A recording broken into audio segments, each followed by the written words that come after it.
భూమి, గగన్‌ని మళ్ళీ పోలీసులు వెంట పడుతూ ఉంటారు. భూమి, గగన్ ఇద్దరు పరుగులు పెడుతూ పారిపోతూ ఉంటే వెతకండ్రా అడవి మొత్తం అడుగడుగునా జల్లెడ పట్టండి. ఈరోజు మాత్రం వాళ్ళని ఎట్టి పరిస్థితుల్లో పట్టుకొని ఇక్కడి నుంచి తీసుకువెళ్ళాల్సిందే అని సూర్య, కానిస్టేబుల్స్ మొత్తం కూడా వెతుకుతూ ఉంటారు. భూమి రా భూమి, కమాన్ భూమి, పరుగులు పెట్టు భూమి అని గగన్ భూమి చేయి పట్టుకొని మరి పరుగులు పెడుతూ వెళ్తూ ఉంటారు. అదుగో అక్కడ పరుగులు పెట్టి పారిపోతున్నారు. రండ్రా అంటూ సూర్య అరుస్తూ ఉంటాడు. అలా భూమి, గగన్ ముందు పారిపోతూ ఉంటే సూర్య షూట్ చేసేస్తారు. అదైతే మిస్‌ఫైర్ అయిపోయి అక్కడున్న చెట్టుకు తగులుతుంది.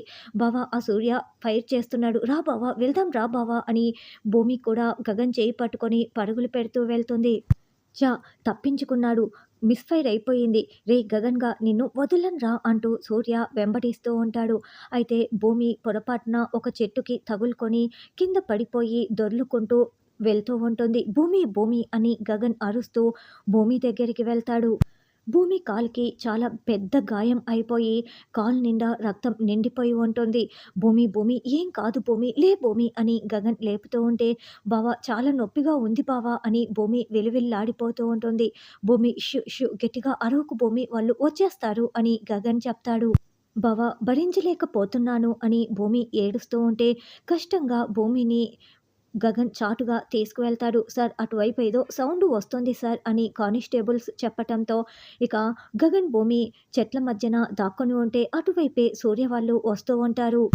భూమి ప్లీజ్ అరవకు అంటూ గగన్ భూమి నోటిని చేతితో మూసేసి ఉంటారు.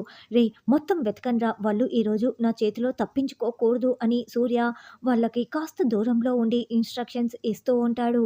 అయితే భూమి, గగన్ దాక్కొని ఉండటం వల్ల పోలీసులు చూడకుండా అక్కడి నుంచి పక్కకు వెళ్ళి మరీ వెతుకుతూ ఉంటారు. ఇవాళ పోలీసుల నుండి మనం పారిపోతూ ఇక్కడికి వచ్చాం బావ.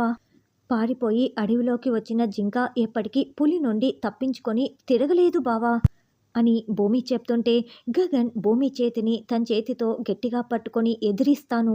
ఎవ్వరు ఎదురు వచ్చినా పోరాడతాను కానీ ఎట్టి పరిస్థితుల్లో పారిపోను అని గగన్ చెప్తాడు.